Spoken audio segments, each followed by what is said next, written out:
I'm ready. What's up, YouTubers? Another beautiful day. Yeah. Hope your 5 senses work. Life is good. Anyway, let's get down to business. All right. So, sitting here reading up on this article here. It talks about the letter. Listen to this article.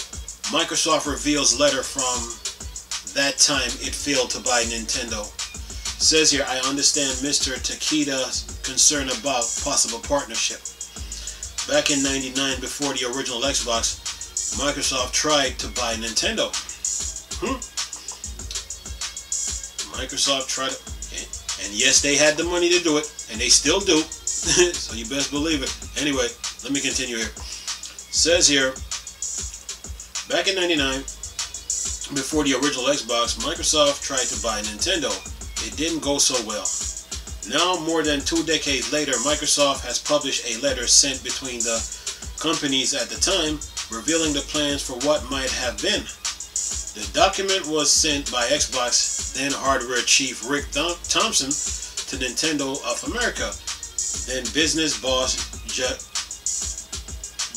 Draculi story, and discuss Microsoft's attempts to meet with Nintendo legend Hiroshi Yamauchi, then the boss of the company Genyo Takeda, Nintendo's hardware chief again.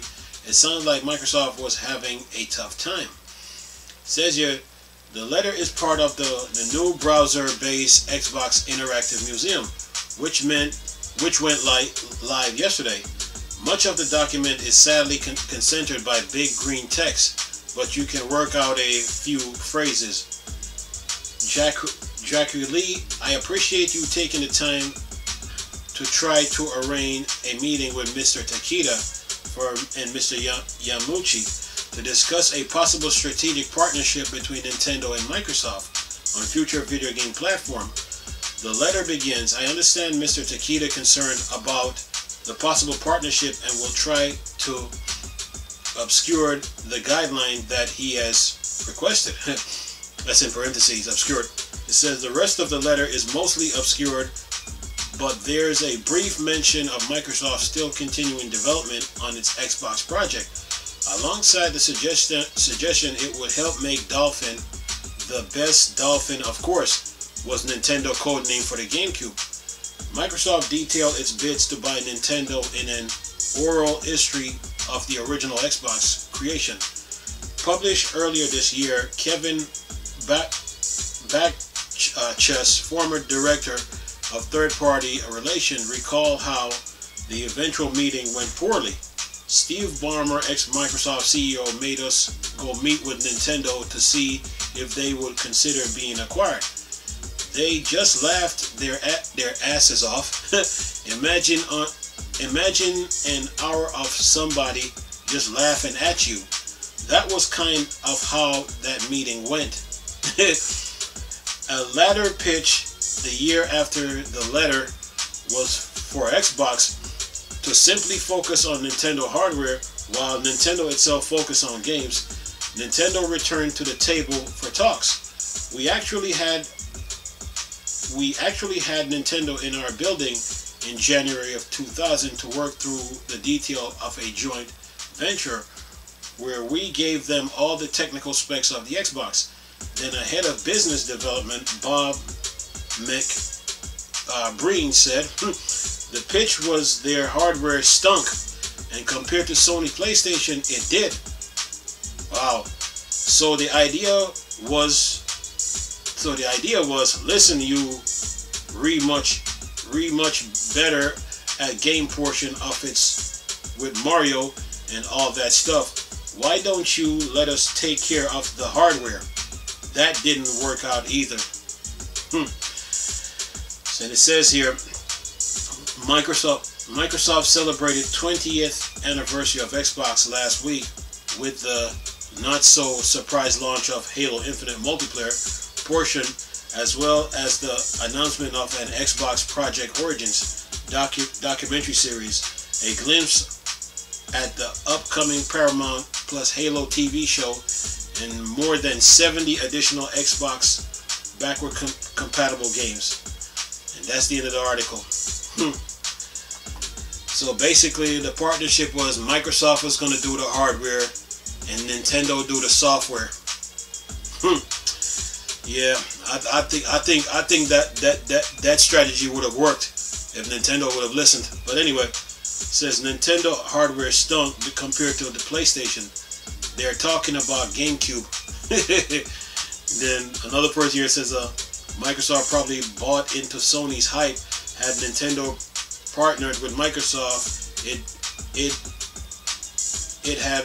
have cost them $5 billion plus going on by fortunes of the original Xbox. It looked like 90s were wise to realities of Microsoft's supposed hardware brilliance. And then another person here says the OG Xbox did pretty well for a brand new platform holder. 20 million consoles your first go in isn't a bad start, especially against the PS2. Heck, it's a match. The GameCube and Nintendo had 18 years experience at that point. And another person here says it was heavily subsided, though it was such a great value that many bought it as the most powerful console, but it wasn't a smart business plan. Microsoft set out to have premium console at a premium price. When they learned you can't charge that, in parentheses, they should have asked PC Engine and 3DO, they dropped the price and ate the loss. Had Microsoft engineered a machine to a price point at PS2, they could have probably couldn't have done any better performance-wise. At the point of approaching Nintendo, Microsoft were very much software company, not a hardware, so extra cheeky to suggest their hardware skills to trounce Nintendo with no prior product. Here's the deal. You know, it's a lot of comments here. A lot of comments in the Eurogamer article. But here's the deal. It's a lot of comments. Here's the deal.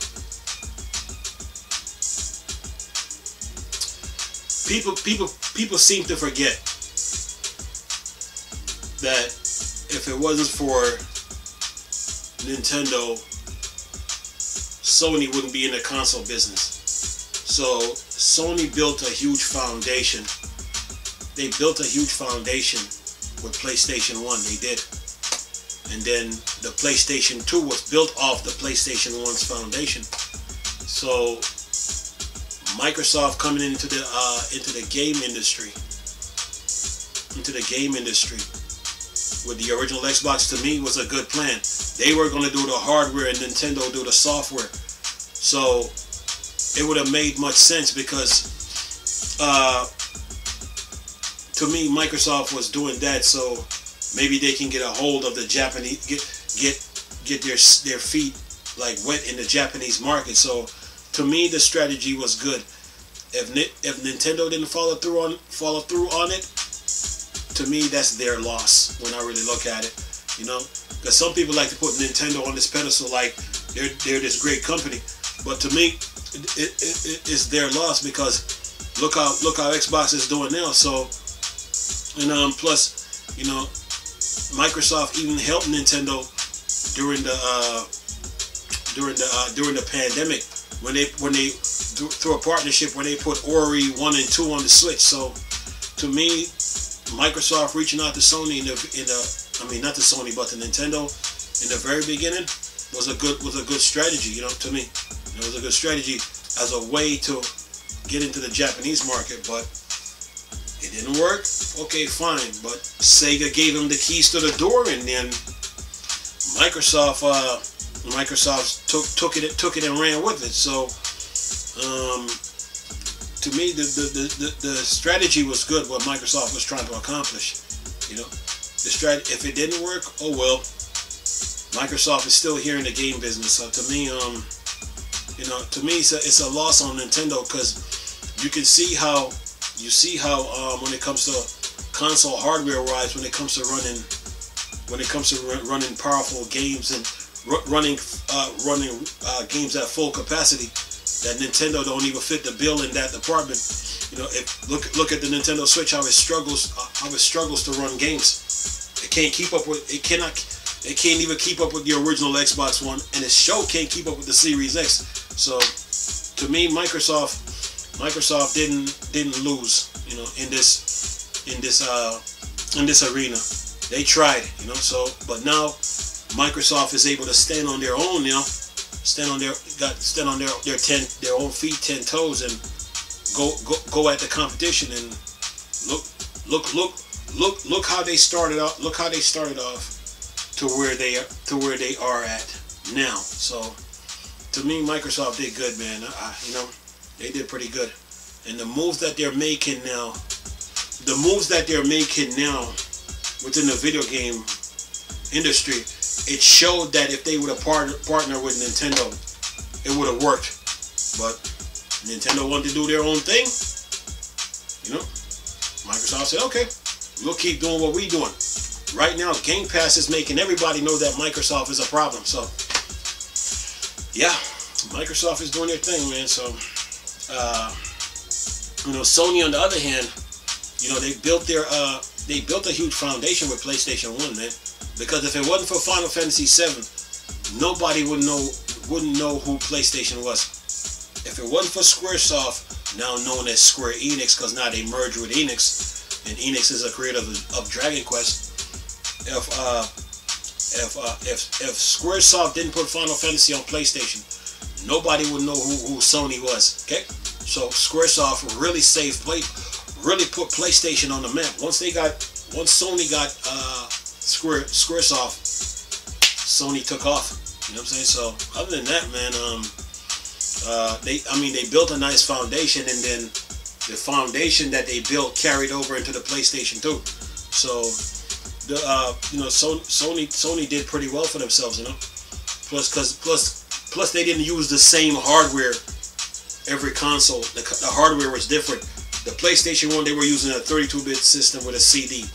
Then they went from a 700 megabyte CD to a 4 gigs. I think a 4.7 gig of 4 gigs to about 8 gigs DVD disc. So now you can watch DVDs watch movies on DVD CDs. And then Sony kept their hardware fresh. They never like stayed with the same hardware. So that was a huge move, because once they brought DVD to the light, oh yeah, PlayStation 2 took off, man. It took off. So yeah, Microsoft, it was their first time in the console business. They didn't know anything about hardware. It was the first time in the console business, so they went to Nintendo and they tried. You know what I'm saying? But just because the partnership didn't go through, that it didn't mean that Microsoft just gave up. No, they came out with an Xbox and went to work. So, and when they came through with Xbox, Sony knew that Microsoft was a problem. So, to me, this article right now, it's not saying much. Really not saying much, because right now Microsoft is doing good for themselves. So, you know, they're moving. They're helping the industry move right now. You know, so Nintendo and Squaresoft had their falling out, and then Nintendo had to find ways to fend for themselves. Square went to Sony. Square put Sony PlayStation on the map, and that is true. And then Microsoft, this is their first with the original Xbox. It was their first time in the console business, and they were trying to find their way. They went to Nintendo. It didn't work. Microsoft didn't give up. They had Halo with a 733 megahertz Xbox, and they're still here. So, hey, this letter really didn't mean much. It's not saying anything, you know. So, just got a few words here and there. But in the comments, you got people with their own inputs. But anyway, what I'm gonna do is this. I'm gonna leave this video for y'all to enjoy. Nice talking to you people again. Chris, still a Star Wars and Star Trek thing for Dark Side. Go.